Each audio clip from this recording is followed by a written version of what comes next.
Boa noite a todos.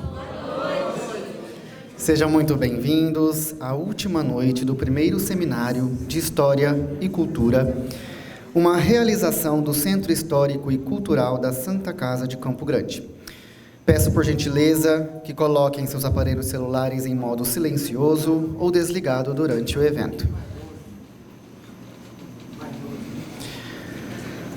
Antes de prosseguirmos com as apresentações, convidamos para realizar uma reflexão religiosa o diácono Francisco Calixto de Souza, Ordinariato Militar do Brasil, Corpo de Bombeiro, Mato Grosso do Sul.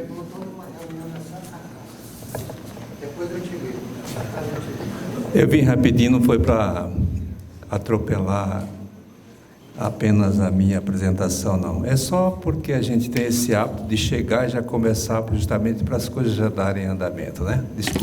Desculpe a pressa, viu, aí.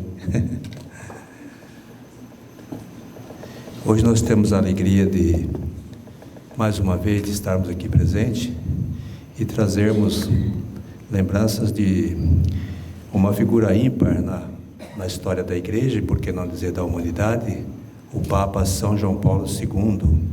Eu até fiz questão de trazer aqui uma imagem do evento que fomos contemplados na Câmara Municipal de Campo Grande, e que a gente ficou feliz justamente porque acontece o que está acontecendo hoje, no terceiro dia, justamente começando com a presença de Deus no meio dos senhores, porque o que nós dissemos ontem, continuamos dizendo hoje, palavra de Deus é palavra que se cumpre, aonde 2 ou mais está reunido em seu nome, aí eu estarei no meio deles. Por que não dizer uma presença tão convidativa? Nós, recordando aqui o Papa São João Paulo II, 26 anos de papado, né? Começou justamente em 16 de outubro de 78 e terminou em 2 de abril de 2005, onde nós já tivemos aí o início do papado do Papa Francisco, só para recordar.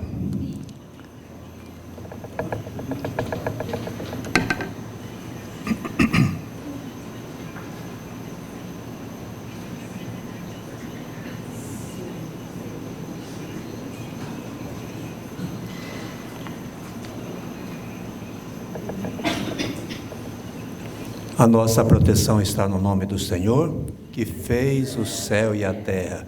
Ouvi, Senhor, as nossas orações e chega a vós o nosso clamor. O Senhor esteja convosco, Ele está no meio de nós. Nós estamos aqui reunidos em nome do Pai, do Filho e do Espírito Santo. Amém. Eu vos convido, amados irmãos e amadas irmãs, quem puder ficar em pé, para nós ouvirmos a palavra de Deus. Eu trouxe aqui a Bíblia de Jerusalém, mas nós temos aqui da Bíblia Ave Maria, que é uma tradução mais simplificada. Nós entendemos que é de melhor entendimento.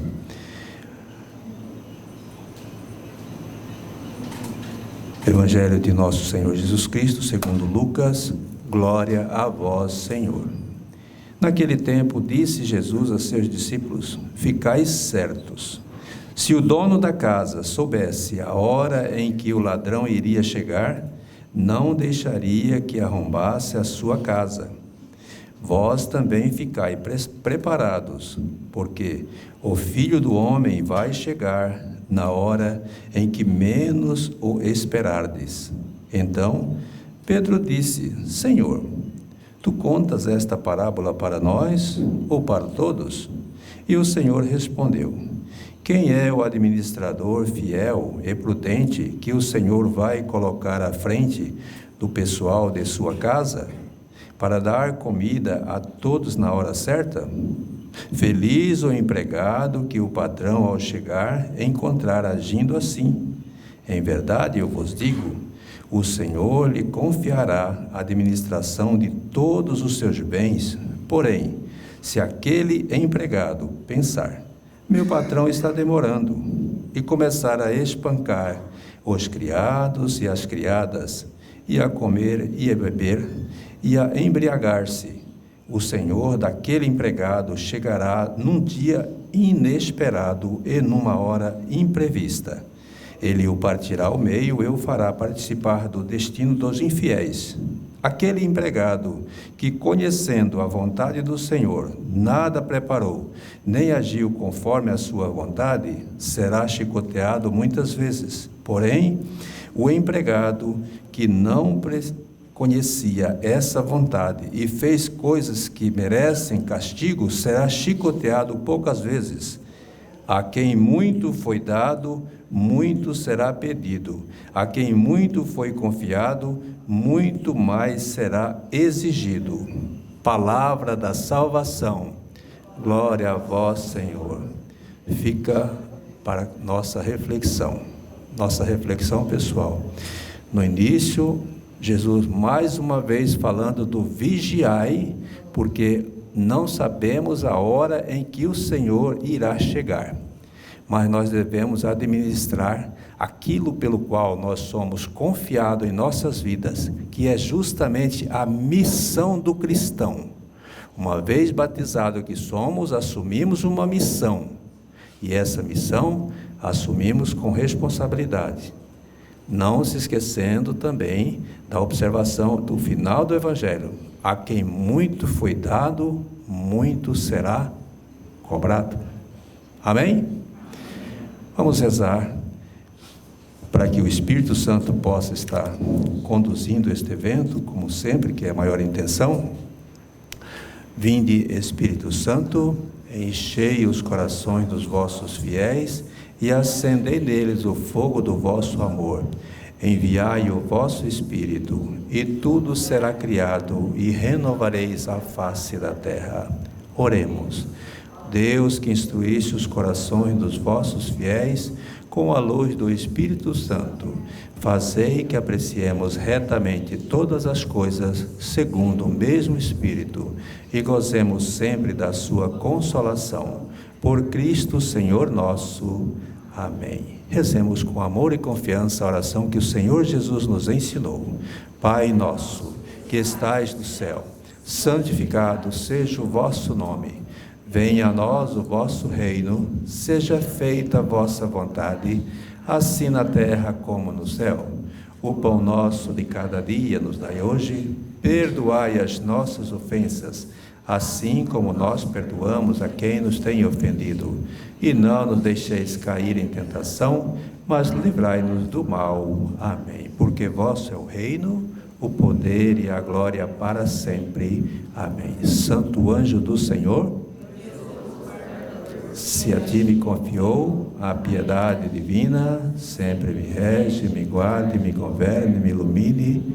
Amém. Vamos pedir então a Deus que nos abençoe por intercessão do Papa São João Paulo II. O Senhor esteja convosco.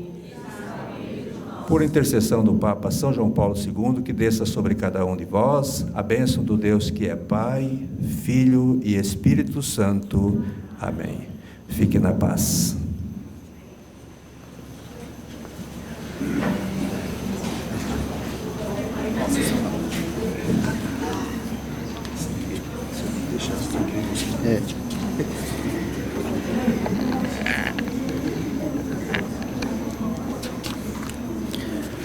Gostaria de registrar e agradecer a presença de todos os colaboradores aqui presentes, aos gestores, os conselheiros e associados.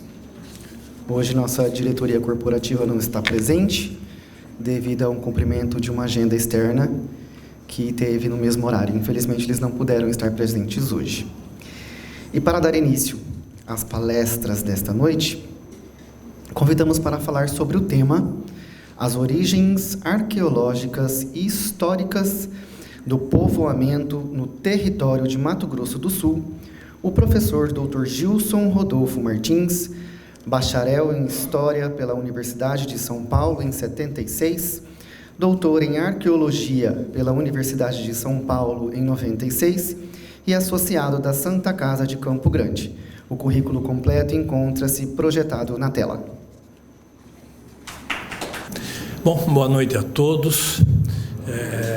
Quero começar essa apresentação fazendo agradecimentos, à diretoria da Santa Casa que tem apoiado, né, esse primeiro seminário de História e Cultura, mas, sobretudo, ao meu irmão, amigo e a quem admiro muito, o coordenador, né, do nosso Centro Histórico e Cultural da Santa Casa, que está dando, nesta semana, o start de tornar assim mais visível, mais público, apesar de tudo que já fez para tal, a história da instituição e a história da sociedade que abriga essa instituição e compartilha com essa instituição os benefícios que ela traz para a população do estado, da cidade de Campo Grande há mais de 100 anos. Então, acho que o Centro Histórico e Cultural da Santa Casa tem um papel fundamental, que é justamente exteriorizar tudo isso que a Santa Casa tem feito, né, no sentido de valorização da vida, de salvar vidas, mas também as pessoas viverem bem. E viver bem é, antes de mais nada, ter acesso aos produtos culturais. Então, conhecer a história do lugar, conhecer as manifestações artísticas, culturais, elas tornam a vida mais leve. Eu acredito que dessa forma também contribui para a saúde. Então, agradeço, doutor Heitor, o convite, né? Estamos sempre em pé, à ordem, né, para contribuir, né, com iniciativas dessa grandeza. Também cumprimento os associados que estão aqui presentes hoje, cumprimento os funcionários e aqueles convidados, né, que nos honram com a sua presença. Espero poder retribuir a expectativa que os senhores depositaram, reservando esse horário nesta noite para partilharmos de algumas ideias. Um seminário, ele tem uma vantagem, né, na medida que, como organização de divulgação do conhecimento, nós temos palestras, conferências, seminários, congressos, encontros, uma série de modalidades, né, de atividades científicas, culturais e tecnológicas, né? Mas o seminário especificamente, como tal, ele traz uma flexibilidade que nos deixa mais à vontade, nos permite, assim, praticamente estabelecer um diálogo, alguma coisa em que colhemos juntos no final o resultado. Enquanto que outras modalidades, como uma conferência, né, uma palestra, muitas vezes assim, são verticais e o público, vamos dizer assim, tem que se acomodar àquele modelo pré-formatado. E o seminário a gente fica mais à vontade. Bom, faço, depois desses comentários iniciais, ainda duas ressalvas, né, que, vamos dizer assim, são necessárias para a gente contextualizar o nosso trabalho aqui esta noite. A primeira questão é o seguinte: eu vou falar, como está dito aí no título, sobre as origens históricas e arqueológicas do povoamento humano no território de Mato Grosso do Sul. Bem, aí tem as duas questões que eu quero levantar, né? Primeiro, quando falamos de origens, né, sobretudo as origens arqueológicas, mas também as históricas, esse tema, né, nos remete a períodos muito longínquos, tá? Então, por exemplo, se vamos falar das origens arqueológicas do povoamento humano em Mato Grosso do Sul, já antecipo o que eu vou voltar a comentar durante a exposição, que o ser humano, com certeza científica, né? E nós estamos aqui num lugar que opera com a ciência, com várias ciências, aliás. Posso afirmar com certeza, né, com convicção científica, e vamos mostrar algumas evidências sumárias, não temos tempo, de que o ser humano já vive aqui pelo menos por volta de 25 mil anos atrás. Nesses 25 mil anos, houveram várias mudanças, né? Sejam elas ambientais, sejam elas culturais, sejam elas assim de processos migratórios, que foram constituindo camadas sobrepostas, que muitas vezes assim transmitiram a sua herança para as gerações seguintes, em outros casos não, se extinguiram, né, no passado arqueológico, no passado histórico, como se extinguiram também outras espécies animais, né? A chamada megafauna, né? Vocês devem ter assistido aquele desenho tão popular, Era do Gelo, né? Que mostra ali animais assim pré-históricos que já viveram aqui também e hoje não vivem mais. Então, certos horizontes culturais se extinguiram para sempre, né? Então, vejam bem, falar de 25 mil anos em meia hora, 40 minutos, realmente é um desafio, né? E acho que é o desafio maior ainda para quem está ouvindo, né? Porque deve, assim, ficar insatisfeito, né? Incomodado com tantas questões que podem estar embutidas nessa exposição, nessa narrativa cronológica, e, bom, a gente tem uma ansiedade de ver se aquilo se fundamenta ou não, né? Então, essa é a primeira ressalva que eu faço. Portanto, já peço a compreensão dos senhores para aquilo que ficar em aberto, mal entendido, né? Bem, pela estrutura aqui do nosso evento, não há, assim, a oportunidade de fazer perguntas, mas assim que acabar o evento, eu vou permanecer aqui no recinto. Quem não estiver satisfeito, discordar inclusive, a gente vai ficar à disposição por uma troca de ideias. Isso que eu falei que é a vantagem de um seminário, né? E a segunda questão que eu queria deixar bem claro, né, para nos situarmos, né, dentro do campo definido para essas reflexões científicas, culturais, é que, vejam bem, está escrito aí, né, no título, no território de Mato Grosso do Sul. Ou seja, quando eu falo no território de Mato Grosso do Sul, eu estou deixando subentendido aqui que Mato Grosso do Sul é um topônimo, né? É uma unidade política federativa do país, do estado chamado Brasil, né? E claro, ele tem um contorno, tem um perímetro geográfico definido, mas o território aonde foi criado o Mato Grosso do Sul, aí podemos discutir inclusive, né, essas origens de Mato Grosso do Sul. O território de Mato Grosso do Sul é muito mais antigo, tá? Então, a minha exposição, ela vai abordar momentos do passado que antecedem, né, a criação de Mato Grosso do Sul.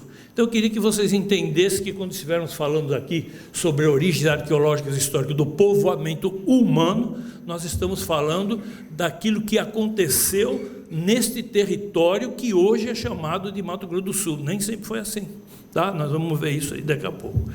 Então, feitas essas duas considerações iniciais, vamos partir então para o detalhamento dessa proposta.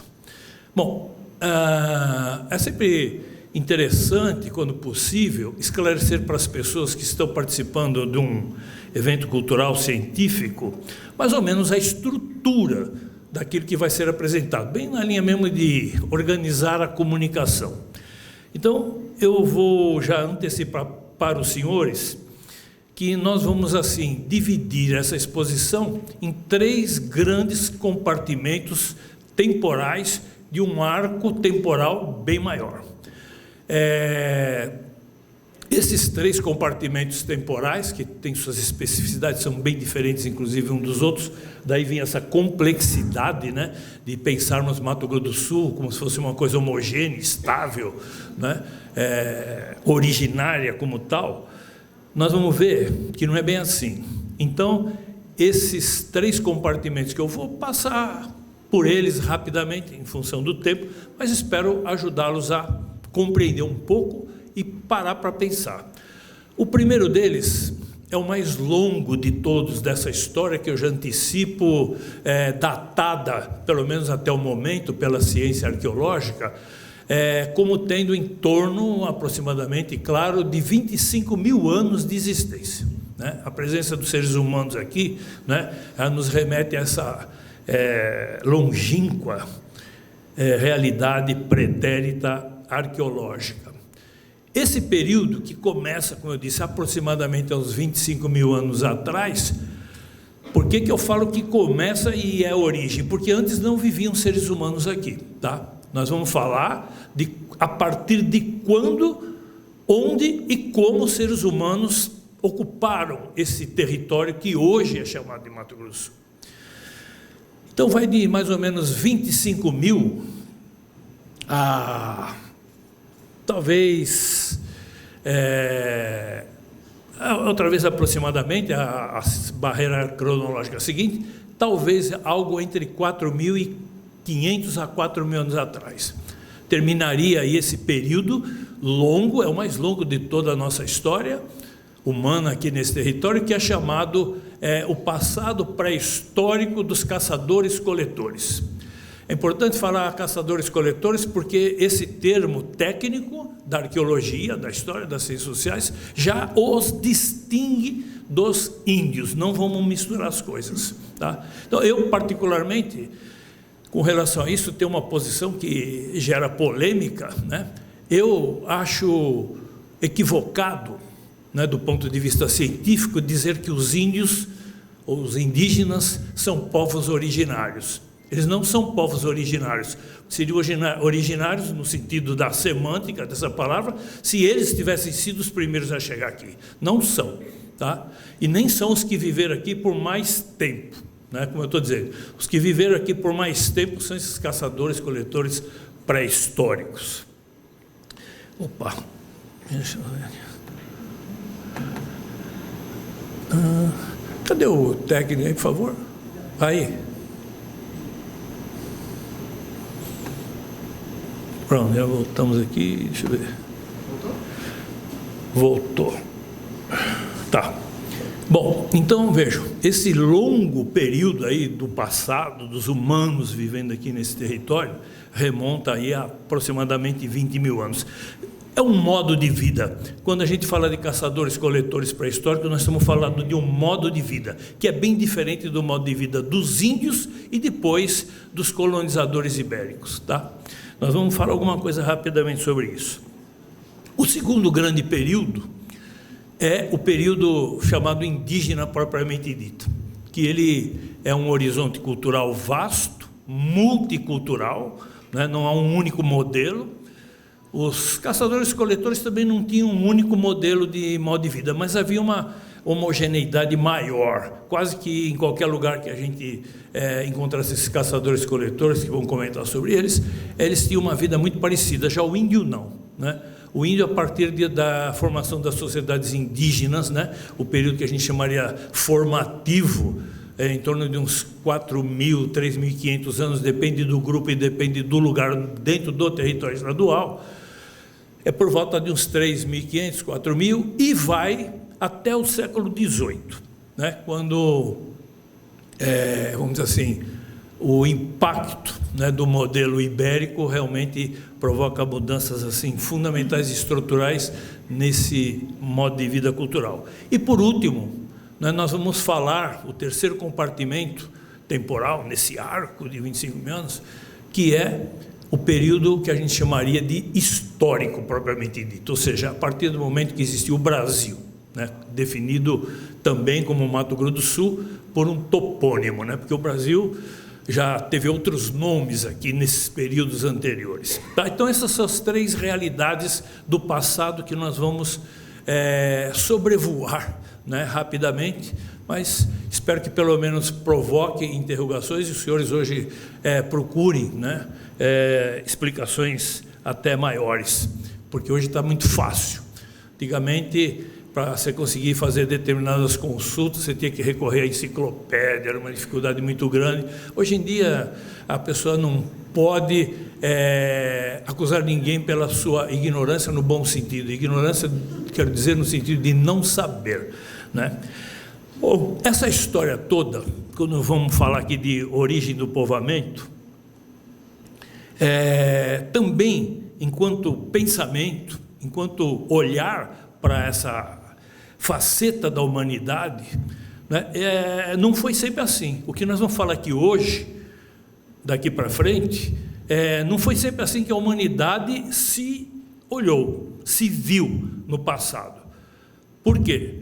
Porque quando a gente fala sobre origens do homem no planeta ou em algum lugar,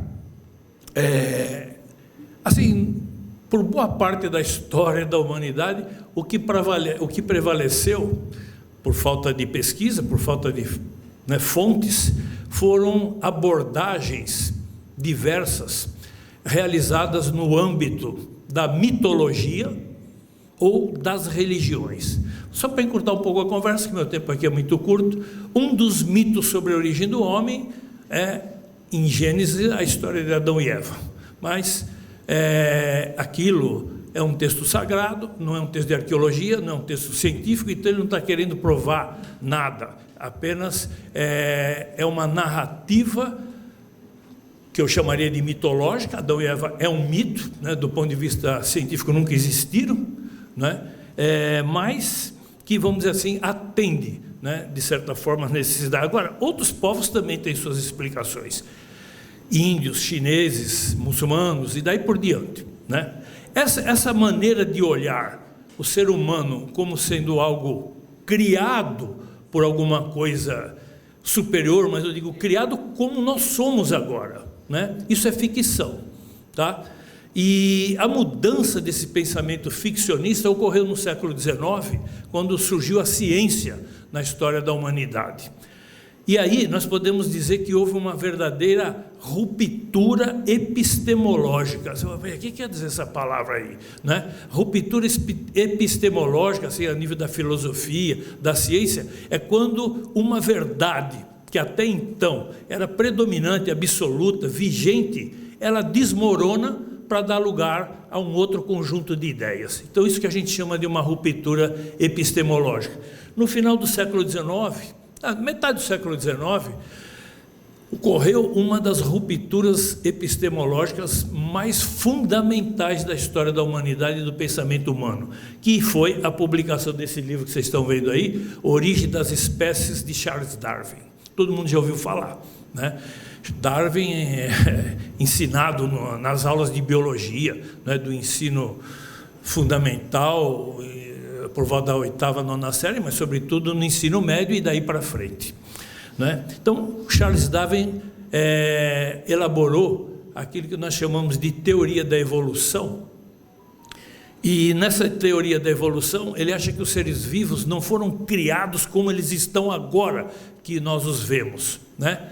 Inclusive os seres humanos. Eles são produtos de uma evolução biológica, né, por um passado paleontológico ao longo de milhões de anos, até bilhões, né? Dentro da teoria da evolução, a origem da vida, né, é mais ou menos registrada em torno de 3 bilhões e meio de anos atrás. Então aí vocês têm essa figurinha aí tão popular, né, da origem do homem, né? E isso sempre deu muita polêmica, né? Porque inclusive Darwin, quando apresentou isso daí em Oxford, em Londres, né, na segunda metade do século XIX, aquela plateia o ouvindo, né, pela primeira vez a sua exposição sobre a teoria da evolução, no final o bispo, né, ali de Londres, perguntou para ele: senhor Darwin, uma pergunta, afinal, o senhor é descendente de macaco por parte de pai ou de mãe, né? Quer dizer, um absurdo, ele nunca disse que nós somos macacos, né? Isso é produto de uma evolução. Então isso é um mito que tem que ser desmistificado. Bem, dito isso, que está no campo assim da filosofia da ciência, vem a pergunta, já pulando um monte de coisa, né? Aquela escadinha toda lá evolutiva que vocês viram, não temos tempos aqui hoje para falar. Qual é a origem do homem na América e no Brasil? Já pulando a questão da origem do homem no planeta, tá? Pulando, porque não temos tempo para falar sobre isso. Bem, a América foi o último continente, isso a arqueologia vamos dizer assim, suficiente, bem estruturada para responder. A América foi o último continente a ser colonizado pelo ser humano, né? O berço da humanidade é considerado o continente africano. Depois, ao longo de milhares ou até milhões de anos, ele se espalha pelos outros continentes e finalmente chega na América, né, com uma última conquista territorial desse ser vivo, né? Quando aconteceu isso? Bom, há um pouco de discordância entre os pesquisadores, mas nada que os afaste muito uns dos outros, né? A origem do homem na América vamos dizer assim, é considerado pela arqueologia algo em torno de algumas dezenas de milhares de anos atrás. E mais especificamente no Brasil, nós temos essa imagem ali do lado, né, que é o chamado Boqueirão da Pedra Furada, que é muito popular aqui as abordagens de divulgação científica, que mais ou menos situa que ali já haviam vestígios do homem vivendo lá no Piauí há 50 mil anos atrás.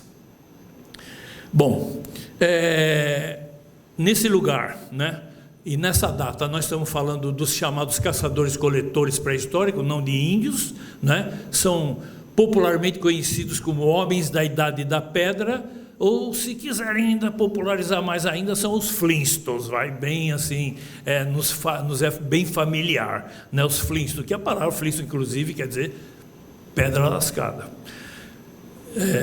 Do lado, né, nós temos agora uma outra imagem, essa senhora que está aí escavando, fazendo uma escavação arqueológica, o nome dela é Annette Lamy Amperer,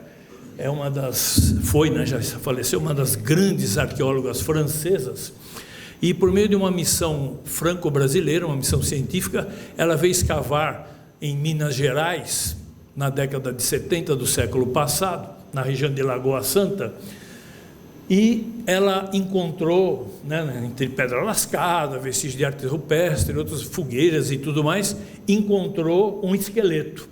Aliás, diga-se de passagem, aqui no nosso ambiente, né, que esqueleto é algo que faz parte do nosso cotidiano, numa instituição hospitalar. Esse esqueleto encontrado na Lagoa Santa por volta de 10 mil anos atrás por essa pesquisadora, é o esqueleto mais antigo de ser humano até agora encontrado no Brasil. Tá? Podemos dizer que isso é um fóssil humano. Tá? Fóssil não tem só de dinossauro e de outros bichos, existem fósseis humanos também. Esse é o esqueleto mais antigo que até agora, né? Porque o Brasil é imenso, eu diria para você que a arqueologia não conhece nem 10% do território brasileiro, dada a imensidão do país. E esse crânio, né, que foi encontrado associado a esse esqueleto, foi até batizado de Luzia, já apareceu até numa capa da revista Veja, né? Ele foi objeto de uma aplicação de metodologia de antropologia forense e foi reconstituído, né? E teria aproximadamente essa aparência que vocês estão vendo aí embaixo. O curioso é isso, né? É que a craniometria e essa morfologia, essa anatomia facial, ela não lembra os asiáticos, os mongoloides, né? E sim um povo negroide, parecido com aqueles que hoje vivem na Oceania, na Austrália. Então isso é uma polêmica, né, dentro da arqueologia. Bom, como eu disse, não podemos nos aprofundar muito nos assuntos que são paralelos ao nosso tema. Vamos ficar aqui mais perto agora, geograficamente, então vou falar rapidamente sobre as pesquisas arqueológicas na nossa região, tá? Então, essa imagem que vocês estão vendo aí é de uma escavação de uma equipe franco-brasileira, né, na região de Jangada, né? Jangada é a antiga Rosário do Oeste, em Mato Grosso, fica uns 250 quilômetros, nem isso, a noroeste de Cuiabá, e é um sítio arqueológico, né? Vocês estão vendo esse paredão de pedra, que a gente chama de um abrigo sobre rocha, com pinturas rupestres e tudo mais. E aí foi feita uma escavação por essa equipe da Universidade de São Paulo e do Museu do Homem de Paris, durante 30 anos, tá, seguidos, né? E foram encontrados no final aqui da escavação, na base, foram encontrados vestígios daquilo que a gente chama megafauna extinta, ou seja, preguiça gigante, aquele tatu gigante, inclusive com marcas de intervenção humana nesses esqueletos. Lógico que esses bichos não estavam aí, os esqueletos estavam fragmentados, eles foram levados por humanos, caçadores-coletores, que levaram para o abrigo, né? De qualquer forma, encurtando, né, a cronologia desse abrigo tem datações as mais remotas aqui do Centro-Oeste, 25 mil anos. Por isso que eu falei que Mato Grosso do Sul também pode ter 25 mil anos a presença do ser humano. Nós não temos nenhuma datação de 25 mil, mas temos outras mais recentes, mas não tão distantes, que nos leva a inferir a possibilidade de que sim, porque ninguém achou Adão e Eva de Mato Grosso, né? Nem do Mato Grosso do Sul. Estão falando aqui de vestígios da passagem da presença humana, né? Então, esse sítio é fantástico, né? Porque ele é a segunda datação mais antiga da presença do ser humano no Brasil, depois daquela de São Raimundo Nonato, no Piauí. Bom, então já temos uma outra referência, outra, vamos dizer assim, baliza cronológica para nos ir colocando, né, dentro dessa régua do tempo. Vamos falar agora especificamente daqui para frente ainda dos caçadores-coletores pré-históricos, já em Mato Grosso do Sul, tá? Bom, Mato Grosso do Sul hoje tem registrado no IPHAN em torno de uns 1.200 sítios arqueológicos, são oficialmente reconhecidos como tais, mas a nossa estimativa, eu trabalho aqui com arqueologia há quase 40 anos, né? Eu posso afirmar com segurança que devem haver pelo menos uns 15 mil sítios arqueológicos em Mato Grosso do Sul, que são desconhecidos. O grande problema é que assim que o tempo vai passando, eles estão desconhecidos, não estão protegidos, nós vamos tendo um livro de história do nosso passado, tendo suas páginas progressivamente arrancadas pelo tempo, pela erosão, pela expansão da fronteira agropastoril. E nunca mais nós vamos saber, né, o que aconteceu. É o que eu estou dizendo, é um livro de história, se os senhores forem arrancando a história, as páginas não vão saber explicar. Bom, então, nós temos aqui vários sítios, né, de caçadores-coletores. O mais antigo deles, sendo esse aqui, né, sítio Alto Sucuriú, ou AS-12, que está localizado no município de Chapadão do Sul, onde nós realizamos pesquisas ali vários anos, escavações arqueológicas, e nesse lugar aqui, né, onde eu estou ali na imagem, escavando, nós encontramos vestígios arqueológicos de 12.400 anos. Esse é o vestígio mais antigo até agora conhecido, como eu falei, não é o Adão e Eva de Mato Grosso do Sul, tá? Mas é o vestígio mais antigo até agora encontrado pela arqueologia de que o homem, o ser humano, já vive nesse território, tá? Então, 12.400 anos é a nossa baliza cronológica. Agora, logicamente que eu falei, não encontramos o mais antigo, o pioneiro, o primeiro, né? E se compararmos com Santa Helena e Mato Grosso do Sul, nós podemos, então, recuar esses 12.400 anos, com certeza para 20 mil, 20 e tantos mil, até porque esse nível aqui onde nós estamos escavando, não acabou a escavação. É que por várias razões a escavação teve que cessar.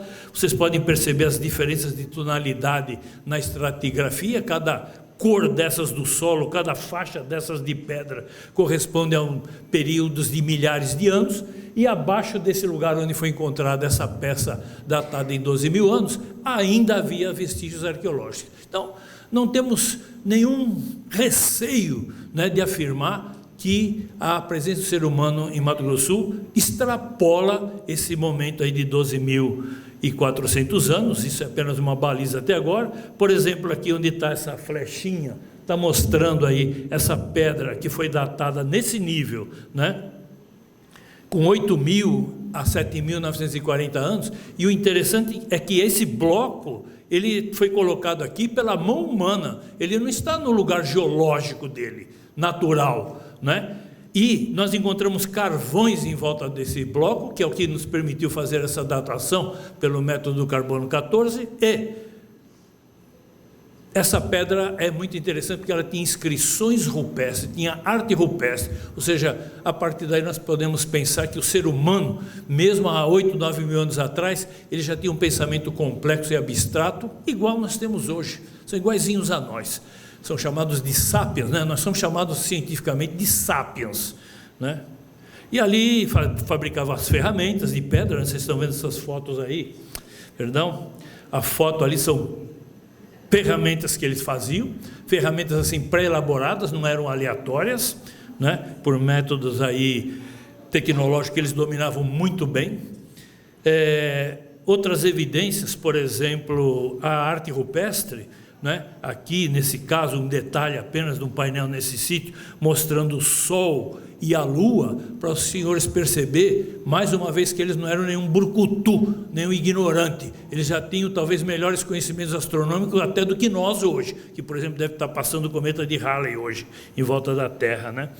Aliás, foi em Caracol, caiu vários fragmentos da cauda do cometa de Halley. Hoje, eu não sei se vocês ouviram falar. A população lá ficou até assustada com o estrondo, né?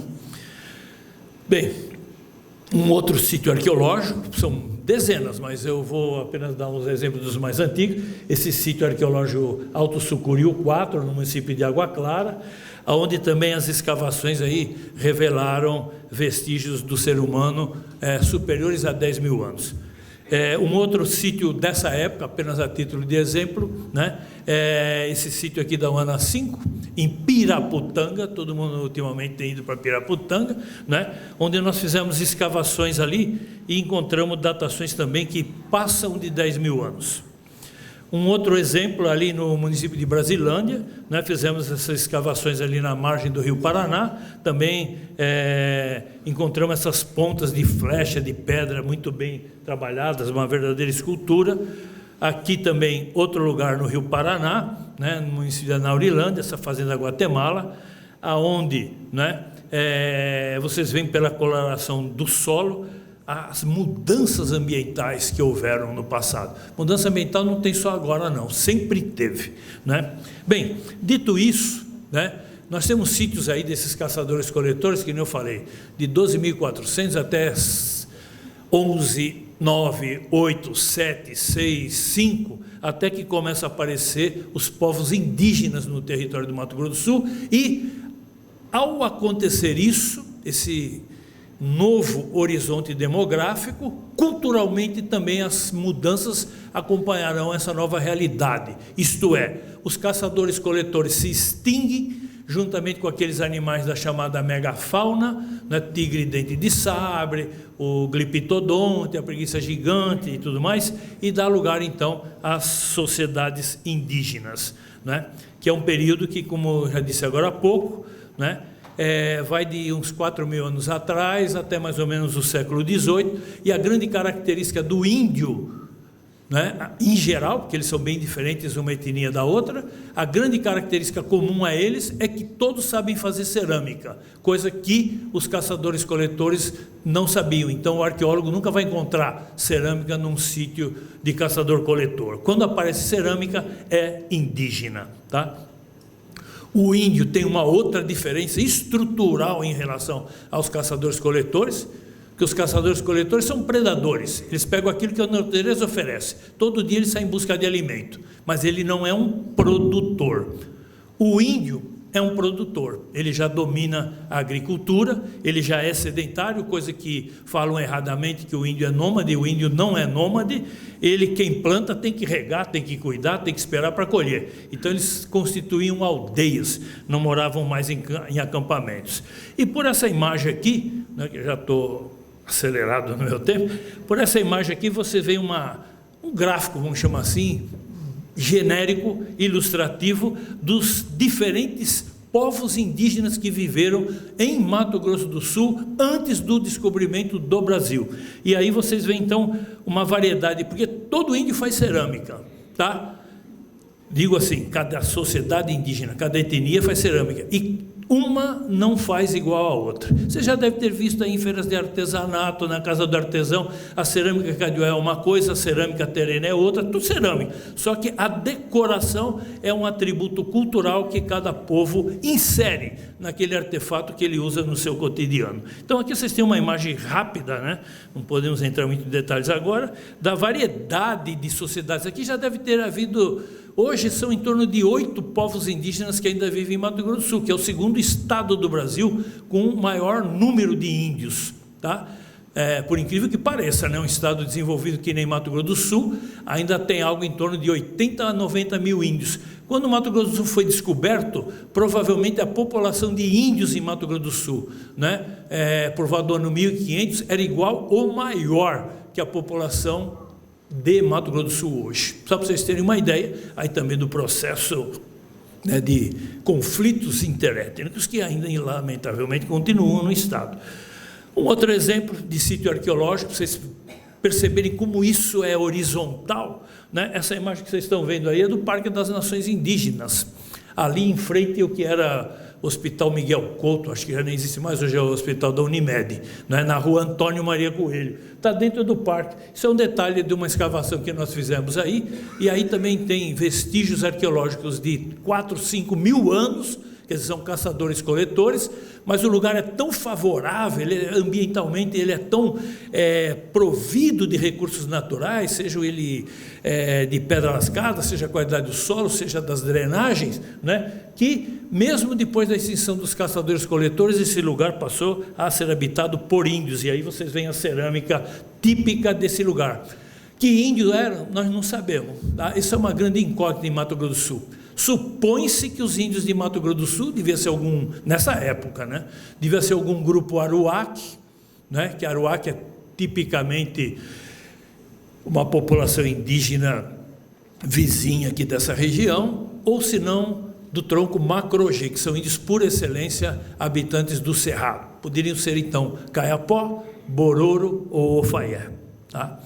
Bem, aqui vocês veem um outro tipo de conjunto de realidade arqueológica indígena, né? Está ali o Rio Paraná, com aqueles pontinhos, todos aqueles pontinhos são sítios arqueológicos, amarelinhos. E aí é a foz do rio Ivinhema, no Rio Paraná. É um dos rios mais... a bacia mais importante de Mato Grosso do Sul é a bacia do rio Ivinhema, porque ela é formada pelo Vacaria, Brilhante e Dourado, né? Então, para efeito de entendimento dessas transumâncias, que não tinham estradas naquela época, os rios eram as avenidas, né? Esse ponto, né, da foz do rio Ivinhema no Rio Paraná é espetacular. E aí tem um grande sítio Guarani, que já foi datado mais ou menos em torno de uns 900 anos, e ali vocês veem um pote de cerâmica com um crânio dentro, né, que é uma urna funerária. Os índios enterravam, pelo menos o Guarani, enterravam os mortos dentro de grandes potes. Um outro exemplo de sítio indígena, agora na Serra da Bodoquena, né, onde vocês veem a cerâmica, e vejam, é um lugar assim ritualístico, porque esse sítio onde foram encontrar essas peças que estão aí expostas na foto, tem que entrar por uma caverna, né, e de muito difícil acesso. Então era um lugar ritual. Nós encontramos essas 3 imagenzinhas de cerâmica, que é um homem, uma mulher e um bebezinho, até a gente chamou de Sagrada Família, né, ou papai, mamãe, filhinho, né? Mas claro que não tem nada a ver, isso é muito mais antigo. Enfim, esses hoje são os índios que vivem em Mato Grosso do Sul, né? Que sobreviveram ao processo histórico. O Guarani Kaiowá, que é ligado ao tronco Tupi, o Yandeva Guarani, que também é do tronco Tupi, Guató, Ofaié, Cadiuel, Quiniquinal e Aticum, são esses os índios que estão ainda hoje em torno, que nem eu falei, em torno de 80 a 90 mil pessoas distribuídas por essas etnias. Para já terminar, a chamada terceira época, né, que eu falei que eram 3 grandes compartimentos: o caçador-coletor, os índios ceramistas e, por fim, a chamada arqueologia histórica, né? Bem, essa arqueologia histórica, ela, claro que o nome já está dizendo, ela se caracteriza pela chegada do europeu, mais especificamente íberos, portugueses e espanhóis. Então, esse período que a arqueologia estuda também, assim como o povoamento, né, as bases do que vai ser Mato Grosso do Sul hoje, remonta aos séculos XVI, XVII e XVIII. Olhem só que curioso, isso que eu queria chamar a atenção.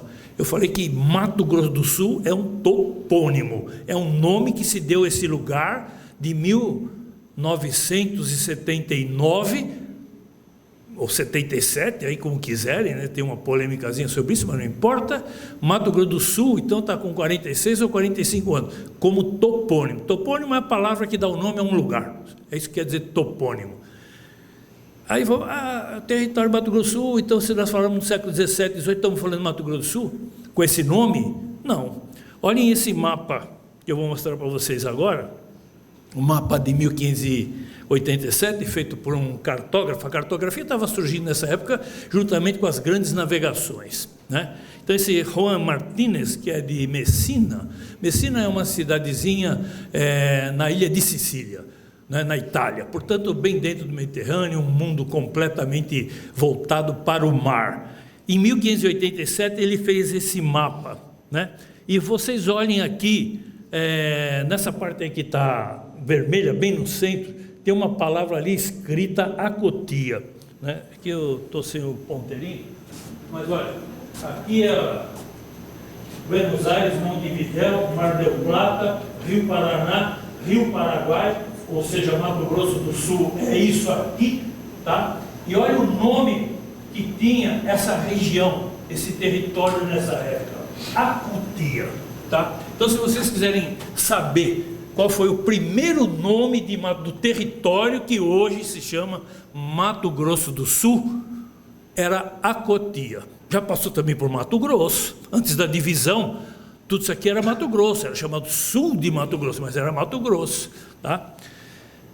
Já foi também chamado de Paraguai Católico, né? Quando o Tratado de Tordesilhas vigorava até 1750, essa região toda pertencia à Espanha, e os espanhóis não usavam o nome Mato Grosso, eles usavam o nome de Paraguai Católico.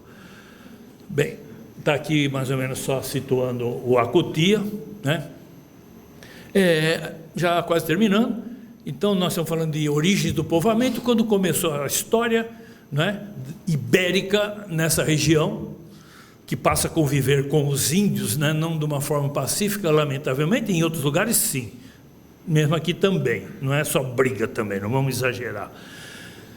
Expedições ibéricas do descobrimento geográfico, né? Vocês vão ver aí o famoso Peabiru, que hoje essa palavra está aparecendo toda hora na imprensa, era um sistema de caminhos indígenas que começava no litoral brasileiro, mais especificamente no litoral paulista, paranaense, catarinense, e que, saindo ali do litoral, ele ia até os Andes. Então, imagine que hoje nós ficamos assim tão entusiasmados e com razão empolgados com a ideia da bioceânica, só que tem uma coisa, essa bioceânica não é nenhuma novidade, tá? Já antes mesmo do descobrimento do Brasil, já havia um sistema de comunicação, de transporte e de deslocamento que interligavam os dois oceanos, Pacífico e Atlântico. Aí depois vocês veem aí em preto essa expedição de Juan Díaz Solís, que foi aquele que em 1516, o navegante espanhol, descobriu o estuário do Mar del Plata, entre Buenos Aires e Montevidéu.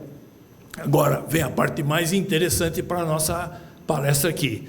Vejam que tem um outro aí chamado Aleixo Garcia, em 1524. Tá?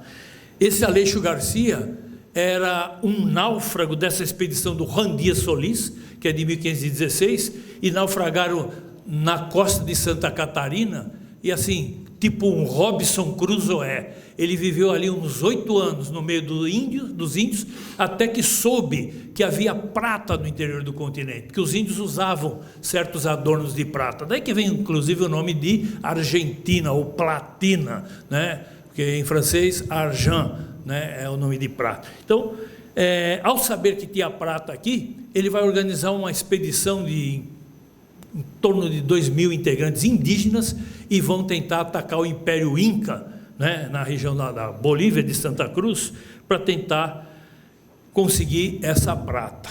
Isso ele teria passado por aqui, claro, ele não veio para cá, o objetivo dele, ele chegou até a região de Santa Cruz de la Sierra, mas passou por aqui, né? Então, se nós vamos falar, existe algum tipo Pedro Álvares Cabral de Mato Grosso do Sul, esse sujeito se chamaria Aleixo Garcia, um português que era náufrago dessa expedição espanhola. Bem, a partir daí começou até uma polêmica aqui, porque se é assim, então Mato Grosso do Sul não tem 48 anos, 47, depende de quando vocês quiserem começar a contar, né? Porque pode também ter 12.400, que nem eu disse agora há pouco aqui. Mas se nos apegarmos ao período histórico, contaríamos a partir de 1524, quando esse Aleixo Garcia passou por aqui nessa expedição. Isso quer dizer o quê? Que no ano passado, 2024, Mato Grosso do Sul estaria comemorando seu 5º centenário, tá? Como o Brasil, no ano de 2000, comemorou em abril do ano 2000, 5º centenário depois da expedição de Pedro Álvares Cabral. Então, essa é uma polêmica que hoje aqui os sul-mato-grossenses têm que resolver, os órgãos de cultura. Afinal de contas, quantos anos, qual é a idade de Mato Grosso do Sul? o meu ponto de vista, né? Isso é relativo, depende do olhar que você está tendo para o passado, da problemática que você está levando. Se você quiser pegar da história da iberização, né, de Mato Grosso do Sul, realmente ele tem 500 anos. Se quiser abordar a problemática com outros olhares, tudo bem. Pode ser até daquela de quando Ernesto Geisel criou o nome Mato Grosso do Sul para este mesmo lugar, tá? Aí tem 47, 48. Bem, para terminar mesmo agora, duas situações arqueológicas são importantes ser relevadas nessa palestra hoje. Primeiro, essa cidade de Santiago de Xerez, que existiu em 1600 e 1632, vocês estão vendo aí uma imagem aérea, né, com alguma indicação. Aí está a 12 quilômetros apenas da cidade atual de Aquidauana. Apenas 12 quilômetros. Você pegar o rio Aquidauana, depois da ponte, desce 12 quilômetros, você vai chegar nesse sítio arqueológico, que foi onde teve essa cidade espanhola paraguaia, entre 1600 e 1632, que se chamava Santiago de Xerez. Cidade mais antiga de Mato Grosso do Sul, mais antiga de todo o Brasil central, só que estava do lado castelhano, e não português, porque até então valia o Tratado de Tordesilhas. Aí fizemos escavações, né? Então vocês estão encontrando, vendo aí vestígios de telhas. Vou passar bem rápido, né? Nós escavamos, é uma área, chegou a viver em torno de 400 pessoas, fora os índios que eram agregados a esse contexto paraguaio castelhano, tá? Então tem telha, tem um monte de coisa, é um lugar fantástico. Lamentavelmente as autoridades culturais ou patrimoniais não adotaram as medidas obrigatórias e necessárias para que isso fosse preservado, né? Está exposto ao tempo, ao desgaste, tá? E a fazenda Camapuã, se eu falei a cidade mais antiga do tempo espanhol no nosso território, a partir de 1750, Mato Grosso do Sul passou a fazer parte do Brasil, né? Uma colônia luso-brasileira, e o marco fundador desse período luso-brasileiro, esse período histórico luso-brasileiro, é a antiga fazenda Camapuã, que foi fundada em 1720. Camapuã, ela é bem pertinho dessa cidade Camapuã atual, mas não tem nada a ver uma coisa com a outra, como Aquidauana não é continuação de Xerez. Xerez acabou em 32, Aquidauana foi fundada em 1892, se eu não me engano. E essa Camapuã, né, que foi fundada em 1720, terminou, né, assim, pela erosão do tempo, pelo abandono e tudo mais, no final do século XVIII, né, e só sobraram delas as ruínas. Mas é um outro absurdo, o descaso, né, aqui vestígios, né, arqueológicos, é um absurdo o descaso que se tem com Camapuã, porque é graças a essas ruínas de Camapuã que o mapa do Brasil tem o perfil que ele tem hoje. Ou seja, a nossa fronteira oeste-ocidental, ela só tem esse desenho poligonal a partir de que Camapuã funcionou como um marco autenticador da presença dos portugueses luso-paulistas, né, nessa região. Tá? Bem, me desculpem a velocidade, me desculpem esses saltos milenares que fui obrigado a fazer aqui, né, dentro desse curto espaço de tempo, e obrigado pela atenção. Como eu falei, fico aí à disposição depois se quiserem mais alguma informação.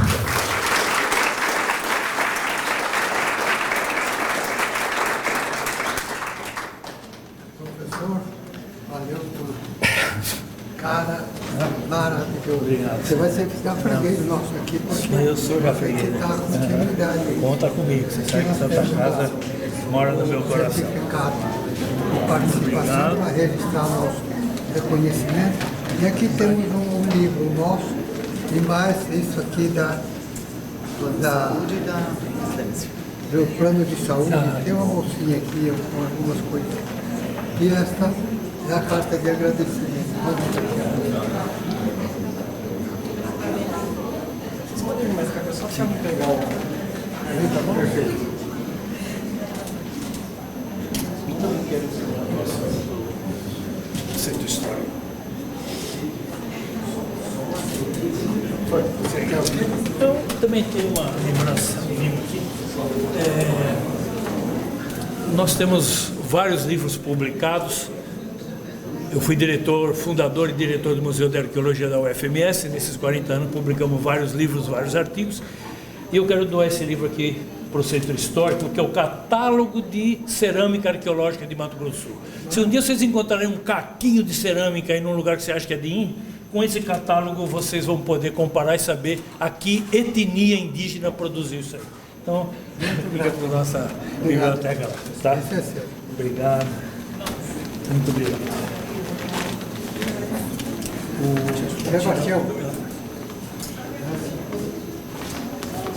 entregar para o nosso segurador aqui. Você quer tirar uma foto do senhor segurando o livro?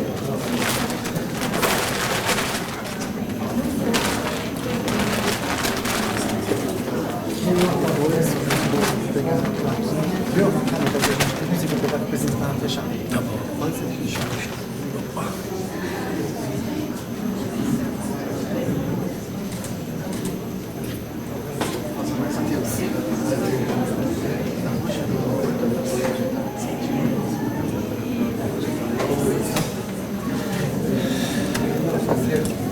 Obrigado.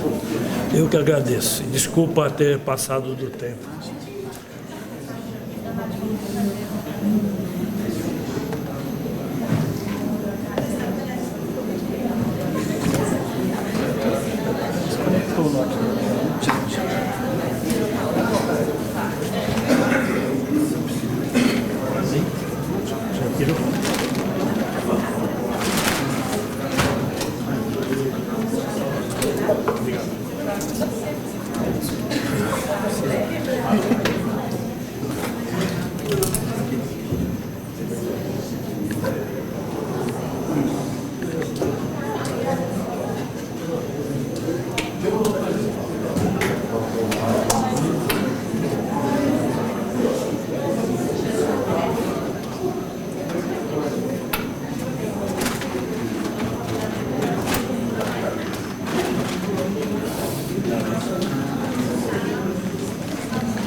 Dando continuidade em nossa programação, convidamos para falar sobre o tema Uma Carreira Profissional Vitoriosa, o senhor Carlos Ricartes, técnico em agrimensura, produtor rural e associado da Santa Casa de Campo Grande.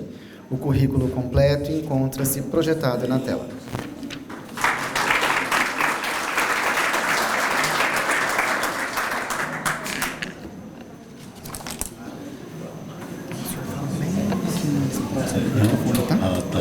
Tá passando no telão tudo que eu vou falar? Vai, aí o senhor pode pedir para ela passar, que ela vai passar.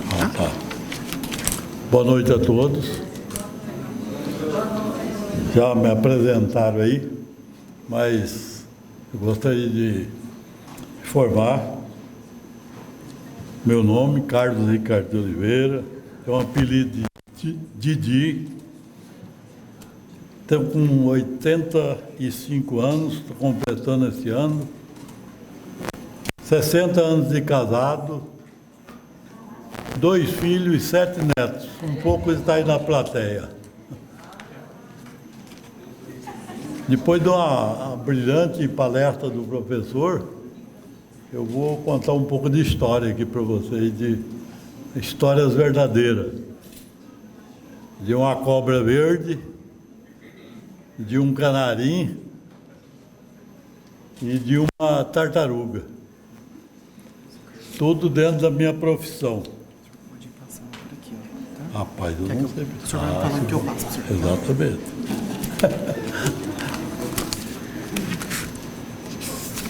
Como corretor de imóveis, eu realizei vários negócios.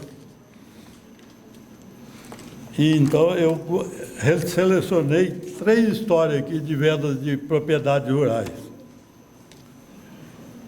Uma onde já apareceu uma cobra verde. Eu fui procurado por um corretor do Rio de Janeiro, me propondo a fazer um negócio. Me apresentava o cliente, mandou uma carta, só que eu tinha que dividir com ele 2/3 da comissão para ele e 1/3 para mim. Quer dizer, eu trabalhava e ele ganhava. Aí deu tudo certo.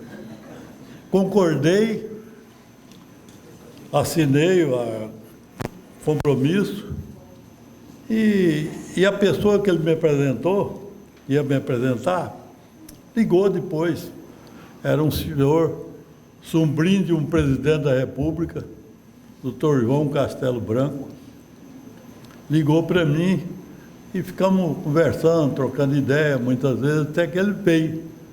Fui esperar ele no aeroporto, não conhecíamos direito, só pela voz, mas achei que era uma estatura alta, tal, mas não era uma estatura média, baixa. Ele estava, ele e a senhora dele, e eu deixei ele no hotel e marcamos para viajar no outro dia para mostrar a propriedade para ele. E fui mostrar uma fazenda lá no Figueirão, Camapã, Água Clara, e mostrei umas 3 propriedades para eles. E uma dessas propriedades não tinha nada, só tinha um rancho de pau a pique, uma casinha simples lá, coberta de capim, mas tinha um ribeirão muito bonito, o Rio São Domingos, onde tinha uma cachoeira muito bonita. E eu fui mostrar a cachoeira para eles. Na volta, uma cobra cruzou a estrada, cobra verde. E a senhora dele falou: seu Didi, não passa em cima da cobra não, cobra verde dá sorte. Eu parei o carro, deixei a cobra passar. Pensei, cobra verde dá sorte, tomara, né? E deu tudo certo, viajamos, voltamos, deixei no hotel. E ele foi olhar, outros corretores descobriu ele aí no hotel e foi mostrar outras propriedades para eles. Eu já havia mostrado umas 3 ou 4. Eu achei até que ele tinha ido embora para o Rio de Janeiro, não, mas ele voltou no meu escritório e falou: Didi, eu quero aquela fazenda da Cobra Verde, que minha mulher quer que eu compre aquela propriedade. Falei, tudo bem. Conversamos, e ele falou: você vê a documentação para mim, as condições, como é que é? Conversamos tudo. Ele falou assim: olha, você consegue procure um advogado para mim para ver isso aí, aqui de Campo Grande? Eu falei, pois não. Aí ele falou assim: olha, eu tenho um colega aqui que formou, é formado comigo, e você podia falar com ele. Era o Dr. Onofre Costa Lima. Eu falei, por sinal, um grande profissional nessa área. Levei a documentação para o Dr. Onofre. Ele examinou, passou um dia, ele voltou a me chamar. Falou: Didi, eu não vou deixar esse cliente comprar essa propriedade. Eu falei, mas por que, doutor? Ele falou: não, essa propriedade tem muito, de fato tinha mesmo um problema jurídico muito forte. Aí eu falei, doutor Onofre, mas é a mulher dele que quer que compre a fazenda. E você sabe que mulher manda. E ela tem decisão nisso aí também. Ele falou: não, mas essa fazenda é enrolada. Eu falei, mas se não tiver rolo, não tem serviço para advogado. Tem que ter o rolo. Aí ele deu uma risada, parou, passa uns dias, ele me chama, falou para mim: Didi, eu não vou poder continuar atendendo esse cliente, mas eu passei para o doutor Carmelindo. Você procure ele e vamos resolver isso aí. Aí tá bom. Falei, puxa, graças a Deus. Doutor Carmelindo, eu já tinha mais amizade com ele, mais conhecimento. Fui lá, falei com o doutor Carmelindo. E aí fomos ver os documentos, nos cartórios de registro de imóveis, fomos para Rio Pardo, Três Lagoas. Olhamos toda a documentação dessa propriedade. Depois de tudo pronto, viajamos para São Paulo, porque a proprietária dessa fazenda era de São Paulo. E o comprador era do Rio de Janeiro. Cheguei lá, conversamos com essa senhora, foi com nós para o Rio de Janeiro. Lá ficamos um mês no Rio de Janeiro, eu, o doutor Carmelindo, e hospedamos num hotel muito bom lá, hotel do Clube da Aeronáutica. e tinha um restaurante em cima, na cobertura, um restaurante giratório, que você via o Rio de Janeiro inteirinho, muito bonito.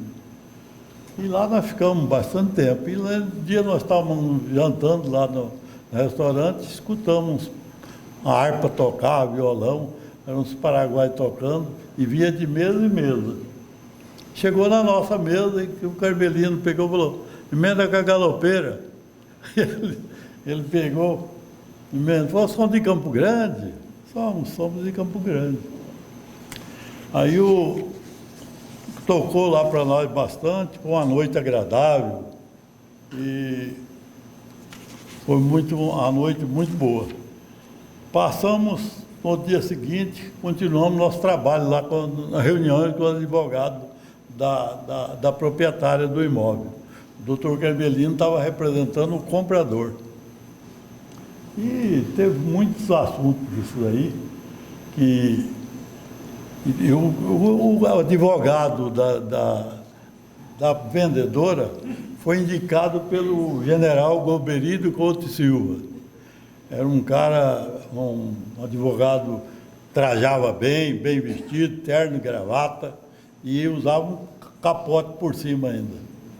E o doutor Carmelino, aquela simplicidade dele, mas conhecimento de 10.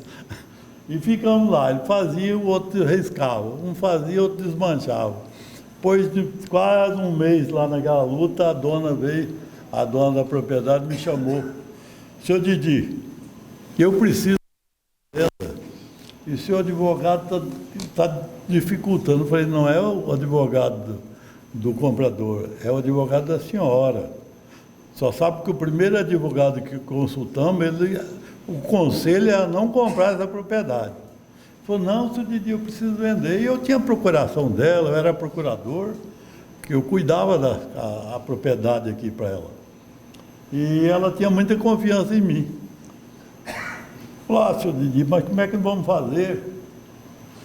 Eu falei, olha, só tem que conversar com o seu advogado. Fala para ele que a fazenda, o doutor Carmelino garantiu que ele dá conta da documentação em ordem.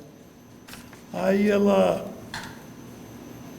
outro dia ela conversou com o advogado e chegou, disse que fazia um mês que nós estávamos lá no Rio de Janeiro. Aí o advogado chegou e cumprimentou o doutor Carmelino e falou, o senhor me venceu, meus parabéns.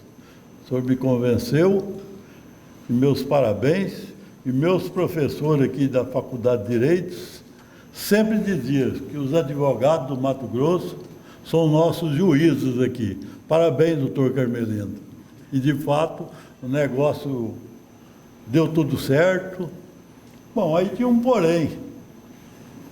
Eu tinha feito essa carta, tinha recebido essa carta, na hora de eu receber minha comissão, os honorários da minha comissão,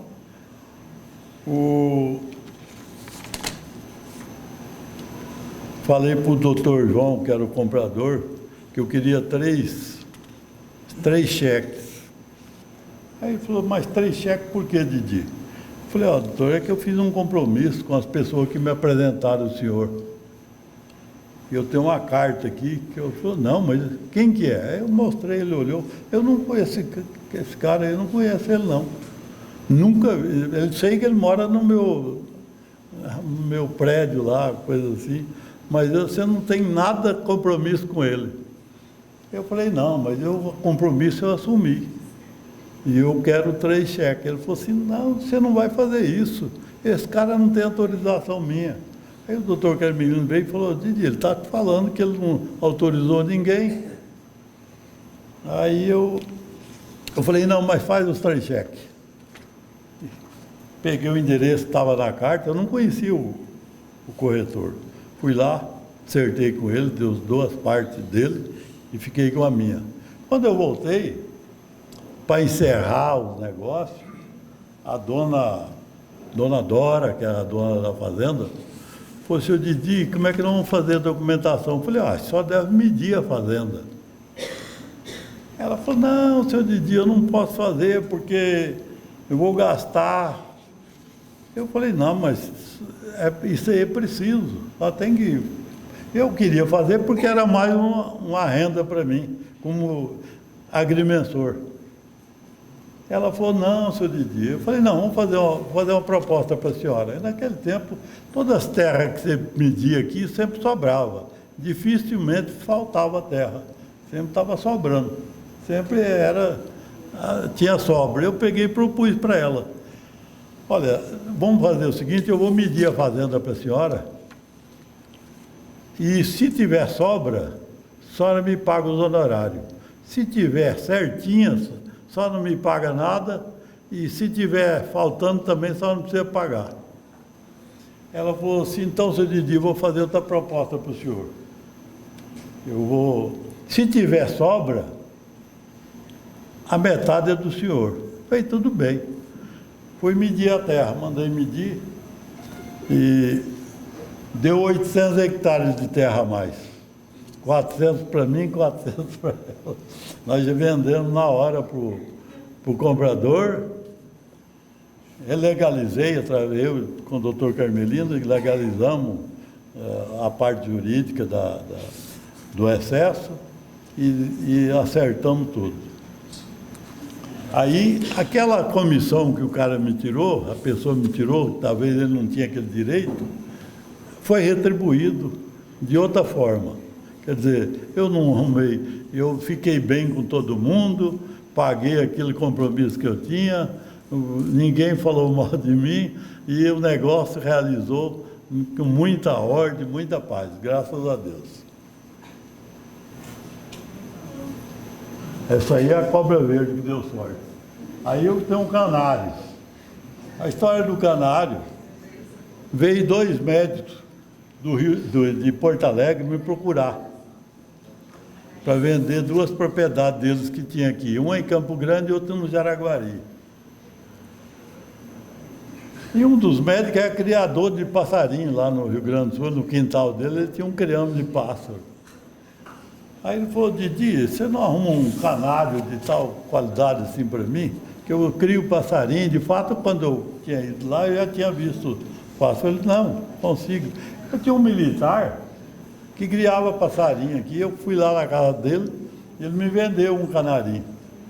Aí eu peguei esse canário, peguei uma caixa de sapato, furei ela para ele respirar, né? E pus numa sacola de presente, assim, embarquei no avião, fui embora para Porto Alegre. E esse médico, um morava em Porto Alegre, trabalhava era da Santa Casa, inclusive era um casal, as mulheres também, as esposas também eram médicas, e um casal era da Santa Casa de Porto Alegre. Eu fiquei ali e o outro era de Santa Rosa. O que queria o passarinho era de Santa Rosa. Levei o passo para ele e fomos negociar. Eu estava no hotel lá em Santa Rosa, e reunião, e eles não chegavam no acordo. E o meu comprador era um homem muito sério, empresário lá de Porto Alegre também, que já tinha outras propriedades aqui, que eu tinha vendido para ele. Aí, eu estou lá na reunião, um dia de manhã, o dono do hotel desce, eu não sabia, falou, ô Didi, o que você está fazendo aqui? Eu falei, uai, e o senhor? Ele falou, não, eu sou dono do hotel aqui. Eu já tinha feito negócio com ele aqui em Ribas do Rio Parque, tinha vendido uma propriedade para ele aí. Aí contei a história para ele, ele falou, foi lá, os médicos eram conhecidos dele, sentou comigo lá, falou, não, esse comprador que o Didi está apresentando, ele tem várias propriedades lá e é meu vizinho lá no Mato Grosso do Sul. Então, e o Didi também eu conheço, já fiz negócio com ele. Negócio de vocês, o que está faltando? Se precisar, eu assino embaixo disso aqui. Tá bom. Mas me aliviou o negócio, correu tudo bem, saiu. Aí eu fui para Porto Alegre para fechar o negócio lá com outro médico. Peguei o comprador, fomos para a Santa Casa de Porto Alegre. Na Santa Casa de Porto Alegre, na lanchonete da Santa Casa, que nós assinamos um contrato, tomando um café lá e fazendo um lanche. E foi uma fazenda muito história bonita, porque envolvia 2 médicos, né? Na Santa Casa também de Porto Alegre. E se eu estou aqui na Santa Casa hoje, foi justamente por causa de um negócio, do primeiro negócio que eu fiz. Amizade que eu tive mais conhecimento com o doutor Carmelindo. E em 2007, acho que foi até na intervenção da Santa Casa, que ele me apresentou aqui. Então eu sou associado desde 2007 da Santa Casa de Campo Grande. E estou no Conselho de Administração pelo 2º mandato já também. Então, já tenho envolvimento com 2 Santa Casas, 2 histórias de trabalho que a gente faz, que a gente acaba vindo para o lugar para aperfeiçoar mais o conhecimento da gente, as experiências que a vida nos traz. Bom, aí, depois do canário, vem a tartaruga. Essa tartaruga, eu fui visitar um neto que mora na Alemanha, e foi bem dizer, quase que criado comigo. Então eu fui umas 3 vezes lá visitá-lo com a minha esposa. E nessa última viagem que nós fizemos, nós ficamos um mês lá passeando, conhecendo outros países. E um dia nós estávamos lá na França, fomos tomar um café, e tinha uma pessoa vendendo bijuteria, vendendo coisa na rua assim, acho que até era um angolano, e ninguém dava atenção para ele. Aí ele chegou na nossa... Nós estávamos lá na nossa mesa, eu dei atenção, conversei com ele e tal. Ele falou: brasileiro? Brasileiro bom, gosta de brasileiro. E punha a mão no coração. Brasileiro, coração bom, gosta de brasileiro. Aí ele pegou, tirou uma pulseira daquela, uma bijuteria, deu para minha mulher, e pegou outra, deu para o meu neto. Aí ele pegou uma miniatura de uma tartaruga, tirou, me deu. Falou: brasileiro bom, isso aqui é para dar sorte para brasileiro. Me deu aquela tartaruguinha. Põe, usa, põe no bolso, tudo bem. E nossas férias estavam perto de terminar. Quando nós estávamos terminando nossas férias, que eu viemos embora, cheguei aqui em Campo Grande, o telefone tocou, era um empresário de São Paulo. Aí falou: Didi, aqui é o fulano tal, o doutor Léo, aqui de São Paulo. Você lembra do doutor Dante? Eu falei: lembro, sim, senhor. Falou: ele está querendo vender a propriedade dele aí. E eu tinha um comprador. Quando eu saí daqui, eu estava procurando uma área de terra naquele tamanho, para uma pessoa que trabalhava com eles lá em São Paulo. Aí eu peguei e falei: doutor Leão, eu já tenho um comprador para essa área aí. Ele falou onde era a fazenda. Eu falei: não, conheço lá a propriedade. Aí ele falou: o Dante vai falar com você, esse advogado, doutor Dante Martins. Vai ligar para você. Ele ligou. Ele estava com dificuldade de falar comigo, ele conhecia ele lá de São Paulo. E ele tinha feito uma cirurgia, estava com dificuldade de falar, passou para o genro conversar comigo. Aí o genro dele falou onde era. Eu falei: não, eu conheço a propriedade, é Ribas do Rio Pardo. Eu conheço lá. Ele falou: seu Didi, o que vale? Eu falei: tem que fazer uma pesquisa, mas lá a terra é mais ou menos o preço tal. Ele falou: seu Didi, tem um preço aqui diferente. Eu peguei uma pesquisa que eu fiz e falei: depende do que tem a fazenda, do que tem a propriedade. Mas vocês vêm aqui que nós conversa e vamos ver a realidade da coisa. Aí passou uns 15 dias, eles marcaram e vieram. Ele com o genro. E fomos lá olhar a propriedade, ele queria um preço já, eu falei, não vale. Hoje vamos fazer uma pesquisa, eu tenho um preço que eu acho que é esse. Ele queria acho que 6, 7 contos na época e valia metade, valia 4 por aí. Aí ele falou assim, ó Didi, não dá. Eu falei, não, só faz uma pesquisa. Vamos no cartório ver as últimas vendas que foi feita e vamos perguntar aqui, todo mundo sabe. Aí fomos ver, apuramos e falou, não, você está certo. Me autorizaram, me deram opção para vender a propriedade. E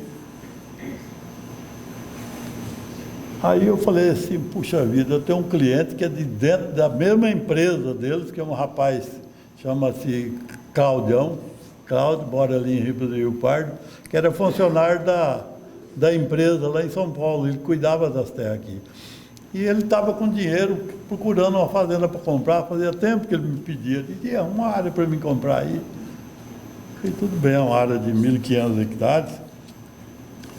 Eu falei, Cláudio, arrumei a terra para você, veio de mão beijada aqui. Ele falou, onde é? Foi vizinha da tua em Rio Pardo. Ele falou, você está brincando?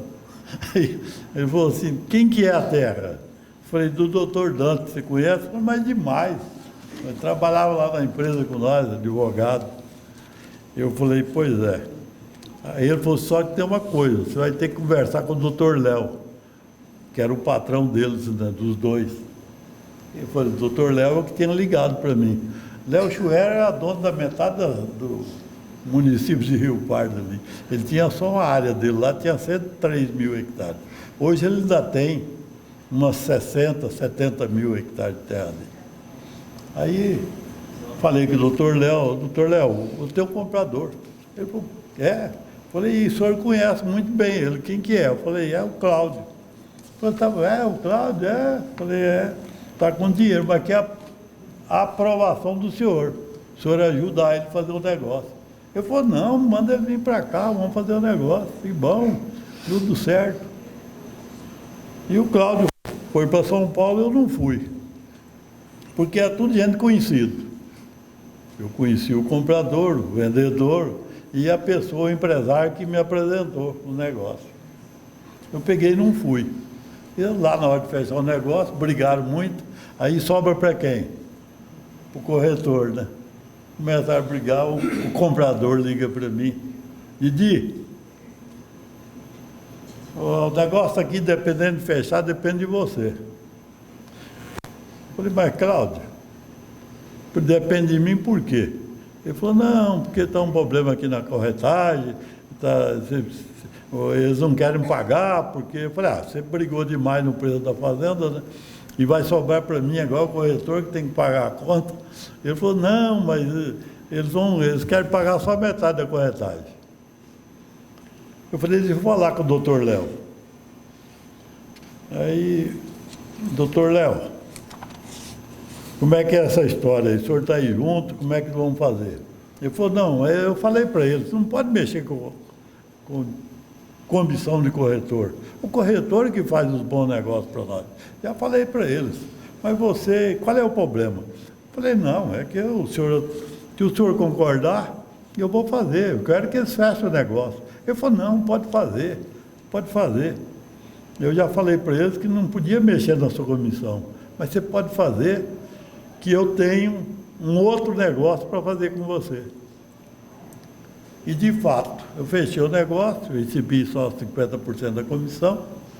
Não demorou um dia, eu fiz um outro negócio bem maior com esse doutor Léo, que cobriu tudo e sobrou um pouco. Então, a tartaruga me deu muita sorte também.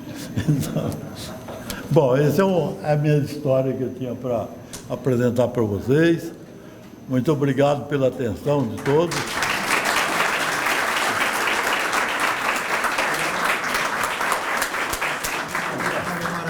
Que eu te falei que ia dar certo, e com o negócio. Bom, aqui você tem os mimos que nós damos, é o livro, aquele livro. Isso aqui é o certificado de participação, lembrança do nosso seminário. E essa aqui é também a carta de agradecimento da nossa presidente por você ter participado. Então vamos agora, aqui isso aqui é Santa Bíblia, plano de saúde. Aí a medalha dos 108 anos e a caneca eu vou entregar para o senhor depois, tá? Porque aí a gente vamos tirar uma foto aqui. Vou falar um pouco aqui. Vem pra cá.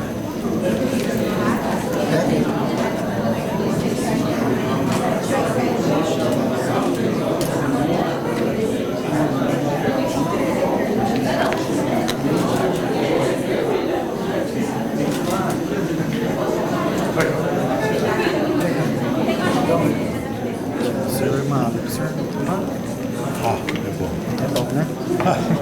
Obrigado. Isso aqui é dele? É dele. Vamos Isso pôr aqui para ele. Ah.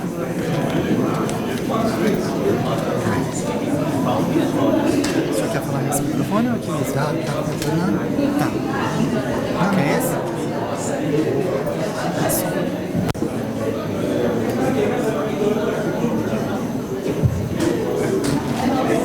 Bom, senhoras e senhores, chegamos então ao fim deste primeiro seminário de História e Cultura no nosso Centro Histórico e Cultural da nossa Santa Casa de Campo Grande. E nós dissemos no primeiro, quando iniciamos este seminário, que a maior riqueza da Santa Casa é pela composição dos seus associados. Então, no primeiro dia, nós tivemos a palestra do Carlos Eduardo Contar, que é trineto do José Antônio Pereira, fundador de Campo Grande. Depois do Carlos Henrique Santos Pereira, que é bisneto do Eduardo Santos Pereira, fundador da nossa Santa Casa. Ontem tivemos a palestra do Antônio Moraes, pecuarista, associado nosso desde 1998, e que também nos ensinou muita coisa a respeito da pecuária e do peso histórico sobre a propriedade de terras. E tivemos também a palestra do... Quem foi a segunda? Do Jari. Jari é o nosso vice-presidente, falou sobre o engenheiro da saúde. E hoje essas duas palestras, que com fecho de ouro, enriqueceram o nosso conhecimento. Do professor Gilson, como vimos toda essa história a respeito da arqueologia e da antiguidade do nosso estado, e de como ele foi povoado no tempo e no espaço. E o Didi, que veio nos dar essa prova maravilhosa de seriedade, de responsabilidade, de honestidade e de compromisso, que são qualidades do apanágio do corretor de imóveis verdadeiro. Eu sei muito bem o que isso representa, porque eu sou corretor de imóveis também, desde 1973. Há 52 anos que eu sou corretor de imóveis. E a minha escola é a mesma do Didi. Essa história de negócios e de situações que nós vivenciamos, sempre muitas vezes no fechamento do negócio, há essa luta de não querer pagar, a falta de valorização do trabalho que é feito. Mas, enfim, as coisas sempre acontecem, e o Didi mostrou aqui como que realmente a coisa se conduz de uma maneira maravilhosa. Então, agradecemos a presença de todos, que Deus nos abençoe, e até o segundo seminário. Muito obrigado.